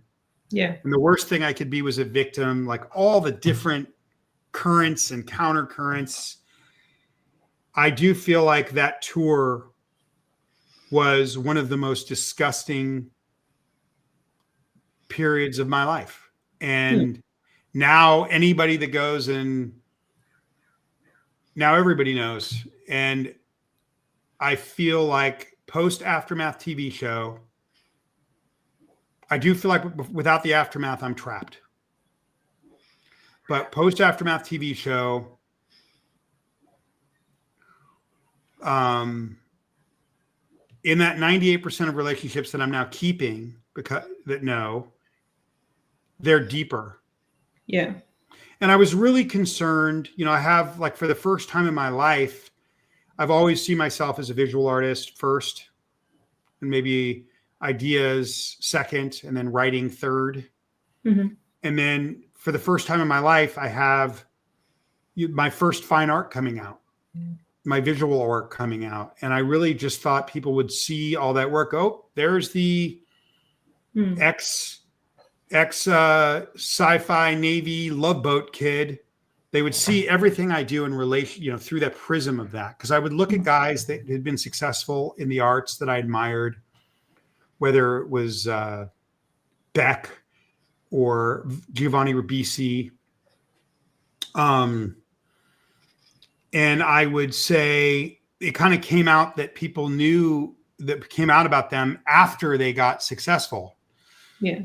So I'd always thought, if this comes out before my work is being distributed, widely, my visual work, that it would taint it. I don't feel that way anymore. I think because I was able to write Child X the way that I was able to write it on my own terms, or I would not have written it. If this guy did not let me do it as a work of art, as a painting, I would not have done it. That now I think maybe I was wrong. I think it makes my work more interesting. And it's not a taint. It's a catalyst. I remember when I was talking to Aaron Smith-Levin about doing that first interview, and he kind of coaxed me out of the shadows. When I first contacted him, it was never to tell my story. And he said to me, "Why wouldn't you talk about it?" And I said, "It's going to taint everything I do." And he said, "No, it's going to make you more interesting." And I didn't think that was true. But because I didn't have to write Child X as a journal or a tell-all, right? Because I could write it as an existential experience. It was the story I wanted to tell. Yeah. I think that now, when people look at my visual art, which, I have this graphic novel that comes out in November. I'm going to be performing in New York, part of it, in the fall. That'll be in bookstores all over the United States in November. And then I have another graphic novel coming out widely in April. This is my visual work as a conceptual artist in collaboration with other artists and me as a writer. But that's what I'm most excited about. I think it's going to add a richness to it. So I was wrong. But I don't think I would have been wrong had I not been able to write Child X. If it was just without Child X there, I think it would have been maybe confusing to people. Yeah. So, it was a brutal, horrible time in my life going on that tour. It was one of the most uncomfortable and difficult things I've ever had to do. I had to do a similar thing. And how did it feel for you? Well, I had to start with telling my partner, and we had known each other for over 6 years by that time, and we had been together for 3 years. And I had to tell him that there's this whole part of my life that I not only hadn't told him, but also when I couldn't change the subject or couldn't avoid the questions, I had an alternative story that I used as a backup. For me, it was really hard. Some of the first conversations were really hard, and then the pendulum kind of switched, and I told everybody. I went to work in and like at the lunch table, I was like, "Oh, hey, by the way, everybody, I grew up in a cult," and I just threw it all out there. I don't call it a cult. Oh, you don't? You know, I do. Because I don't want to. I think it's an insult to cults. but yeah. Okay. And then what was that like for you? For me, I had a tremendous amount of blowback. Like I kind of had to like hide and emotionally just hibernate. Yeah. It was interesting. So this was after the aftermath and after going clear. And I think there was a different level of understanding, because I remember when I was first in Sweden and I told somebody, you'd suddenly turn into like a weird specimen that they want to pick apart because it's a weird, kooky thing. And I really That's what I felt like the aftermath made less. I felt like less of a zoo animal after the Aftermath TV show. Exactly. Yeah. Yeah. And that's part of the reason why I kind of made up an alternative story to use as a cover, because I didn't want that. I didn't want that like being suddenly put under a microscope for something I didn't even want to be a part of me. But no, then after I just started telling everybody, and I had gotten quite a bit of support by then as well. And now it's like, sometimes I can just, I don't know, for me, it helped. So sometimes when we're like in the lunchroom and people start talking about, oh, remember the TV shows in the 80s, and everybody starts reminiscing about a TV show. Oh yeah. And I go, oh yeah, I don't remember it because I was in a cult at the time. And then everybody laughs and we move on. So for me, but the first like 10 conversations I had to have were really hard. And I was usually like shaking and sweating and freezing at the same time. Yeah. It's a weird thing. It's a weird thing to reveal. Yeah. So I think that maybe because I was a newborn when I was handed over, I don't know. I feel the shame in my cells, and I've not had any real true relief from the shame. I mean, I've dreaded this book coming out.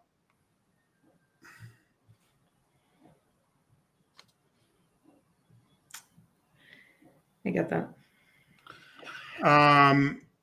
I've dreaded this book coming out, but maybe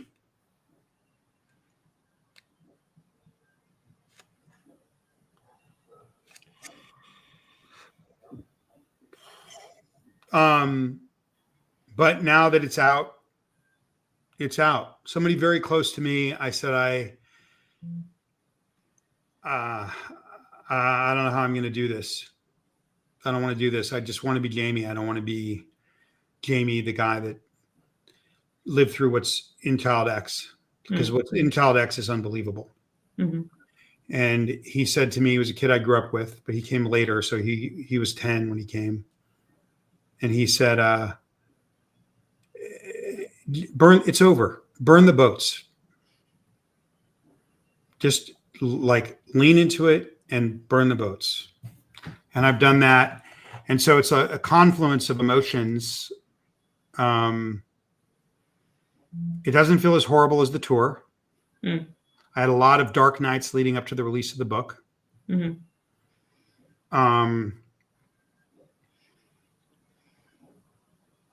But now it feels just like a relief. And now, I mean, you know, even when we did the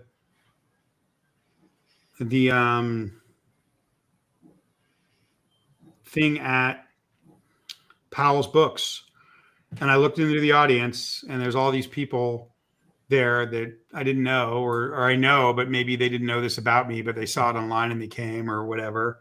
Mm-hmm. It was strange. This person, like there was an artist there that I've known for years that I didn't invite, but she came, and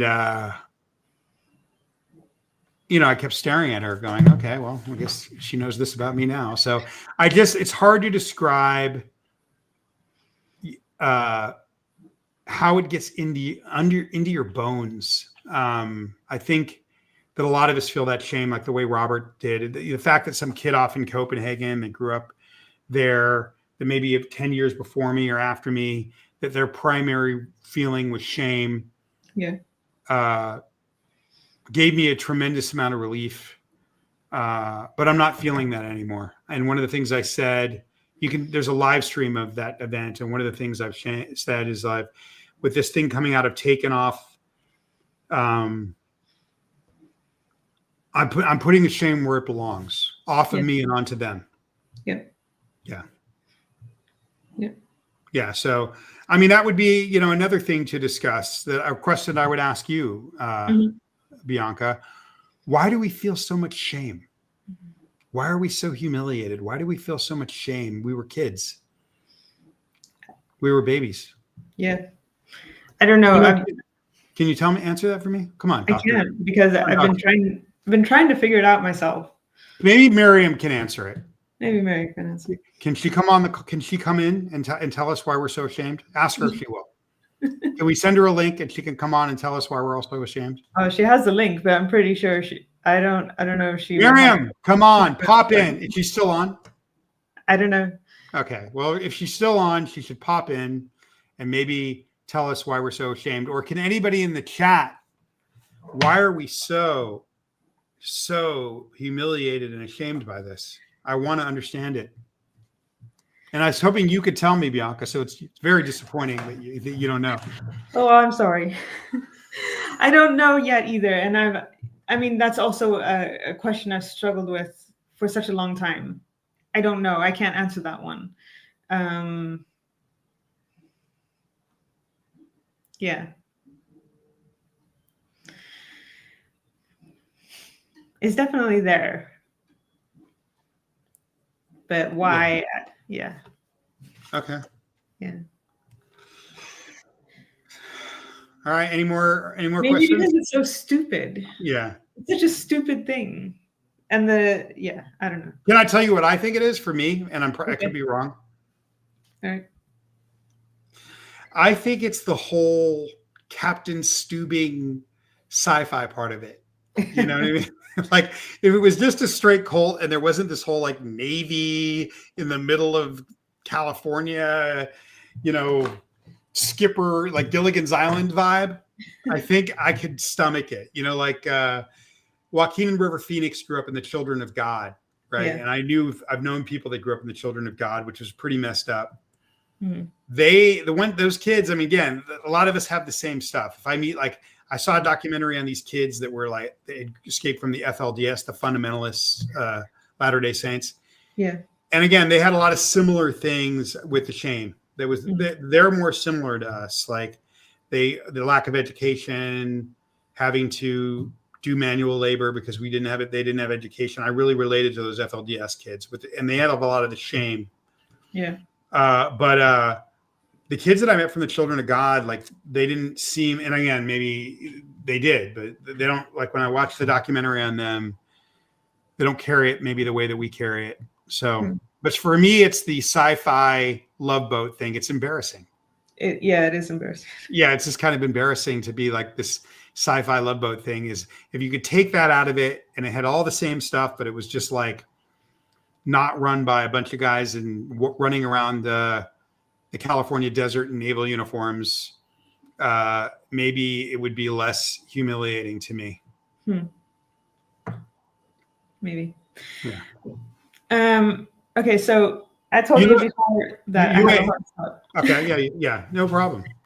Do we want to let people? Are you going to urge people to buy my book? And are we going to let people ask questions? Yeah. So Miriam has been in the background, storing a whole bunch of questions and comments. All right, let's do that. So thinking we could go through those, and I do think everybody should buy a book. I have ordered it. I'm waiting. It hasn't arrived yet, but I'm waiting for it. Did you do the audio for the audiobook? I did. Okay. Well, then maybe I'll get the audio. And it was one of the most difficult things. I mean, I haven't talked about this publicly yet, but I almost didn't do the last day of audio.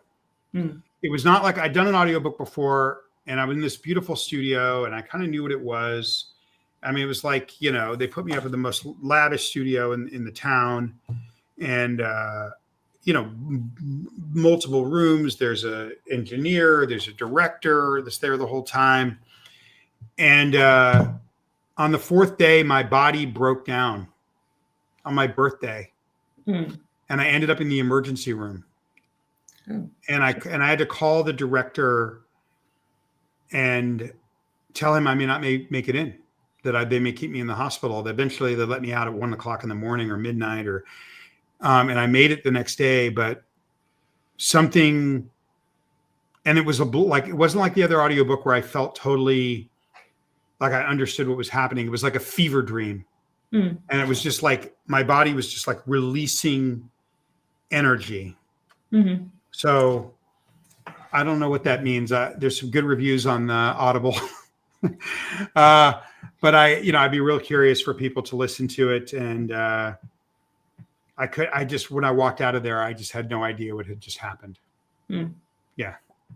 It was, it felt like a fever dream. I had no concept of, like, normally if I were to tell a story like that as an artist, I would have a very specific feeling as a storyteller, but I had no feeling that I had told a story. I just felt that I'd been through like some sort of out of body, super sci-fi drug experience or something. All right, questions. Okay. So yeah, read the audio, listen to the audio book if you like that, and tell me what you think. Please DM me. Okay. Yeah. Okay, so I'm just going to look for the questions because, yeah.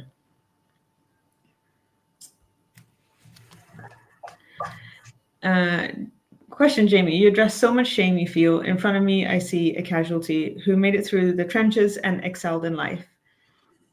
Why do you have such a sense of shame? Okay, well, we kind of did talk about this. Well, one thing I will say is that, a lot of times people see my life now, and I get to do all these really cool things. I work with special forces. I get to go, I've been invited by a Eastern Bloc country as a guest of state to bring this trauma treatment to them in the next couple of months. I get to do the most incredible things.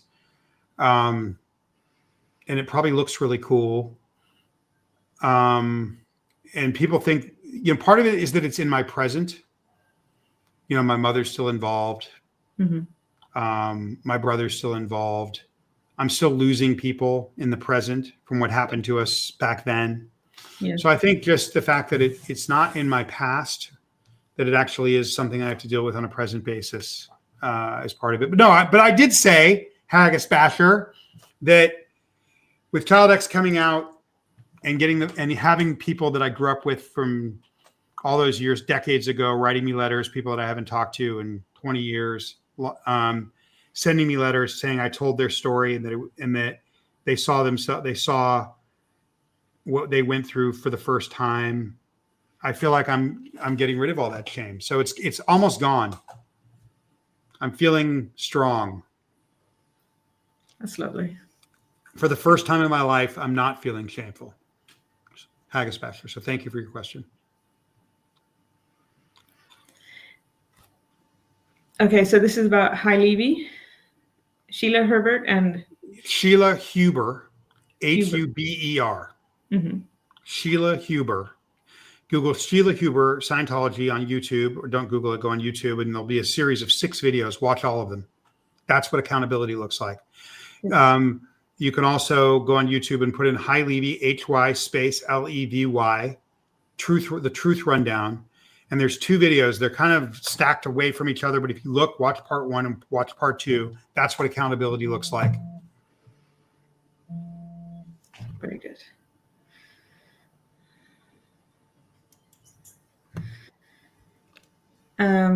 Question. So I have noticed that those who are raised in Scientology seem to be more disconnected to friends and family. What would you advise to other child X?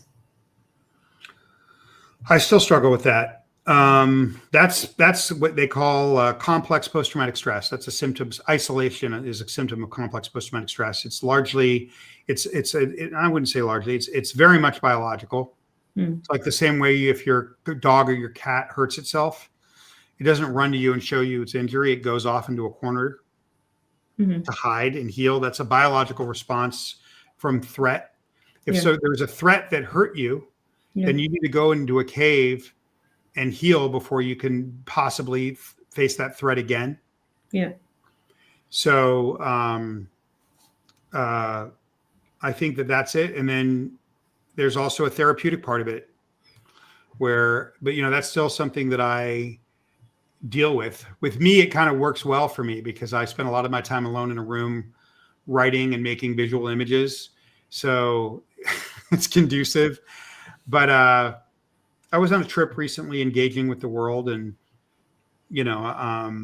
I think that's just post-traumatic stress. I think you need to seek biological remediation of post-traumatic stress. That's achieved through nervous system health. You can now reset the nervous system. It's achieved through brain health, which Daniel, if you follow Doc Amen on Instagram, DOC_Amen, you can, that's the best physical and mental health channel on all of the interweb on his Instagram. But seeking biological remediation for trauma and therapy for trauma, and then just forcing yourself to be social. Yeah. And then, one thing, I saw that was from, one thing I will just say is that this is a sober conversation that involves a lot of people that have lost their lives. I'm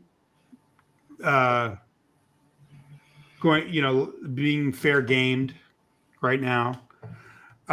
It's sober as a church mouse for me.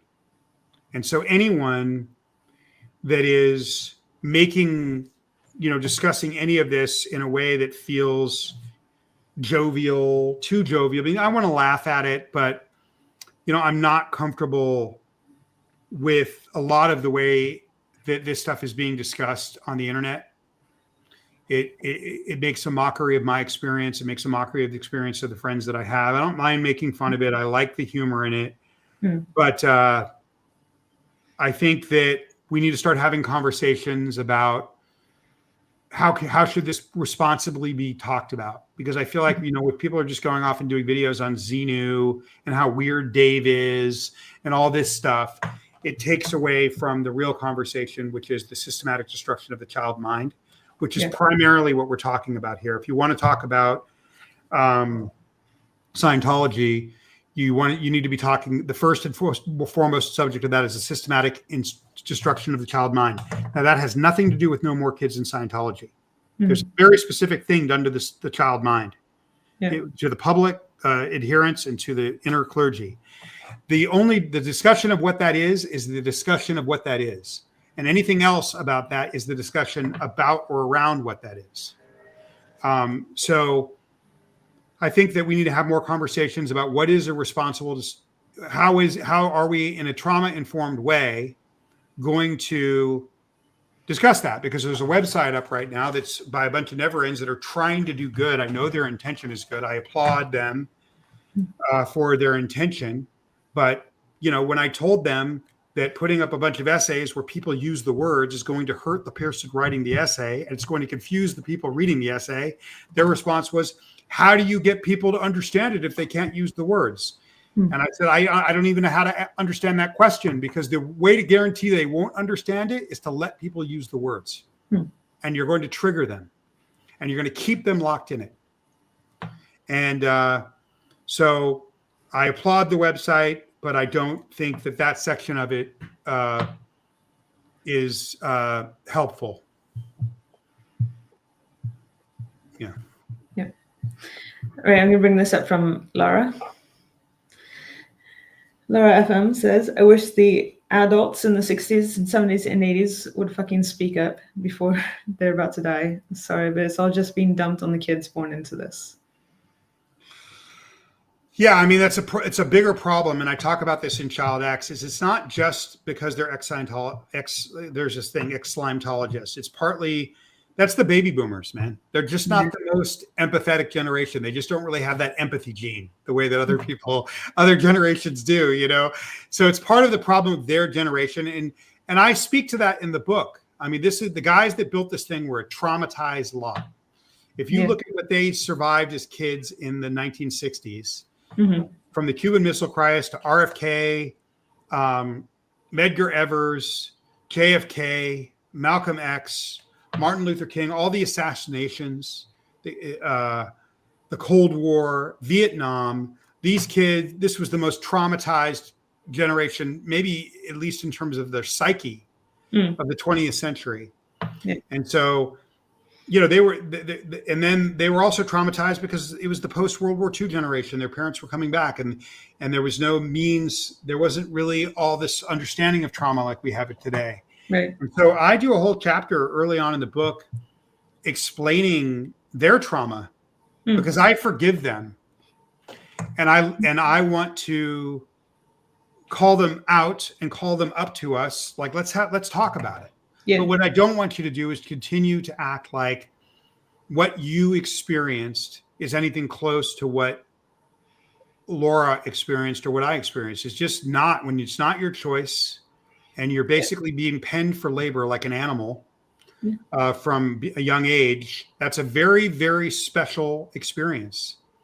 And if you don't, one ex that I really love once said to me, I said, what do you think about all these people calling out the quote first gens, or the people that were recruited that I don't think it's first gen is a thing. I don't like the distinction. I think it's very destructive. First gen, second gen. David Miscavige is a second gen. Don't forget it. Yeah. Okay. But people that engaged in criminal activity and people that didn't, that's useful. Yeah. For all of us, even if it's you. Yeah. Okay. But not because we got to get to your crimes, because we need radical truth telling. We need to heal together. Yeah. We need to share. Yeah. I think that I asked this guy who I adore, why do you think there's all this attention on getting the people that left? They're so mad at the ex-executives, or they're so mad at the people that left that are continuing. We're being mostly gaslit, and I hate that word, but it's really appropriate here. We're being mostly gaslit, not by Scientology, but by the ex-Scientologists that left that claim to be against it. They're the ones gaslighting us. They're the ones talking about Xenu and all these other things which are irrelevant compared to what was done to the children. Yeah. And I asked this guy that I admire, I said, why do you think we're so angry at them? And he said, because we can't get to our abusers. We need a proxy. And I'm not going to say who that was, but I'm going to call that person out, and I'm going to call bullshit. And I'm going to say, no, you're my abuser. If you were there and you saw kids walking around and you didn't have the empathy to care, and you were just on your job, going to clamor for your auditing or staying on your job, and you were over 18, you're part of it. And that doesn't mean to shame you. That means that our biggest enemy as people that survive this as children, and I hate to say this, but I'm just calling it as it is. It's not Scientology. It's the ex-Scientologists that deny that this was a very special experience for children. They are our first people that are trying to hurt us, but in order to protect themselves. They're not what they're doing to us is far, far worse. Scientology kind of leaves us alone. But these guys, they're going to continue to talk about Xenu and talk about everything but what they did to the kids or what happened to the kids. And they're going to continue to play it down. And if you want to know that, and Osa probably loves that I'm saying this because maybe it's divisive and maybe it's turning us, but I don't say that from a point of view of trying to get them. Love them, forgive them. Yeah. But let's have a conversation about it. Have a conversation and tell me why I'm wrong. Let's do it on the air. But that is the reality, is that I struggle to heal because people that I love that are ex-members of this thing, there's a group in that I went to a couple meetings of this ex-SCN group at a church in downtown Portland, ex-Scientology group. When I first went, there was a mix of people there. But 2 years into that group, I stopped by and everyone there is over 70. And they don't know why, and they don't care why.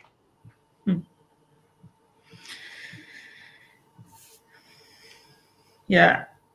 So if you want to go on YouTube and you want to talk about it, stop talking about Dave and stop talking about Lafayette Ronald Hubbard. Start talking about in a way that's loving, grace, that's trying to call people up to a conversation that's not about smashing their head into a wall. Why won't you talk to us? Why won't you understand us? Plead to them to understand us. Plead to them for radical truth telling. Yeah. I agree. Okay.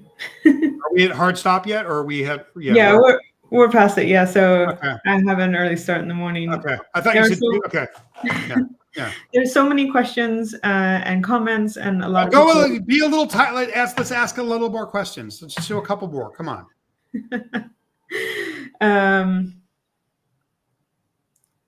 I'll take one more. Okay. But I get to pick it. Okay, and then anybody can DM me with a question. Follow me on Insta, DM me. I'll answer your question. Exactly, and we could. How can there be so many questions? Nobody watches your channel. Oh, shut up. Okay, that's what you said. That's what you said. It's my little weird corner of the internet. Okay. Okay, but I get to pick the question, and we can do more of these conversations, and you all can reach out to Jamie. Let's you and I do another one soon where we just do a Q&A. Sure, we can just answer questions. We just answer questions. All right. Are you ready for this question? Yeah, let's do it. All right. Jamie, you have such luxurious hair. What is your secret? Being of mixed race is the genetics is the first secret, as they say. Black don't crack, as they say. Okay. And Kiehl's, conditioner and good shampoo. Okay. If you DM me and I'll tell you what Kiehl's products I use. All right. Yeah, I'm going to have to ask you that. All right. Yeah, we're not going to One more? No, we're not going to do that. All right. It's your show. You're in command. Yeah. Commander. I will say I do have this book of yours, and there's a new version coming out. Oh my God, take that off. Are you serious? No, I'll take it off. Okay. Thank you. Can I ask you if how much, or if you were involved in the design? That book's being re-released with a different name. It's going to be in bookstores next year. Yeah. So the largest non-fiction maker of children's books. The guys that did that book merged with them. Mm-hmm. So they're owned by Penguin Random House, and that book will be that artwork has to all be redone because I did not have anything to do with the artwork, but the label wants to redo the artwork. Mm-hmm. And when they came to me and they told me they wanted to release it wide and they had to release the artwork, I said I want to change the name and add a couple sentences. But you'll probably tell me no. But I feel like resilience, which is a good word, and I talk a lot about it. I wouldn't have called it that if I'd written this book after Child X, the kids book. And the publisher said, what do you want to call it? Since we're redoing all the artwork, I actually meeting with them in a couple weeks to start on that. And that book will be in bookstores, not just online. And it's being released with brand new artwork. And it's going to be called, with a few adjustments to the copy, it's going to be called A Kid's Book About the Impossible. So get that book while you still can, because that's going to be a collector's item. That's going to be in the next couple of months. You're not going to see, few months. By the end of the year, you won't see that online anymore. It's going to be A Kid's Book About the Impossible. So I have to save this one and get it signed by you. Yeah. Did you like it? I did like it. Okay. Thank you. Good. Okay. Good. You know, I like large children's books. I'm going to tell you a very short story, and then we're going to end the stream. When I was, it's coming. Yeah. I like the children's books when they're quite large, because I was at the time between when I was in the nursery and before I had a dorm. I lived in my mother's room, but my mother was working until, obviously late at night, and I was going to bed alone at 8 years old, alone in a room. And as someone who has always suffered from nightmares and so on, this was a special kind of torture for me. And I used to take all my big children's books and fold them out like this and lay them over me like a shield to go to sleep at night. Okay. And that's what books mean to me. I literally feel like they saved my life. Yeah, children's books. Stories books, yeah. Yeah, I mean, I feel like books and movies did that for me. Art did that for me. Paintings, books, movies. I feel like I wouldn't be alive without art. It's the only thing that gave me a chance. Yeah. Yeah. And we should end on that. I think it's a good place to end. Yeah. Yeah, we're ending there. Okay. Okay. Thank you, everybody who was here and listened and wrote so many comments, and we didn't have time. I'm sorry, because I have an early morning. Well, leave a comment if you want Bianca and I just to do like an hour-long Q&A show, and will you show up for it? And when should we do it? Okay. Yeah, absolutely. Okay. Bye-bye, guys. Bye, y'all.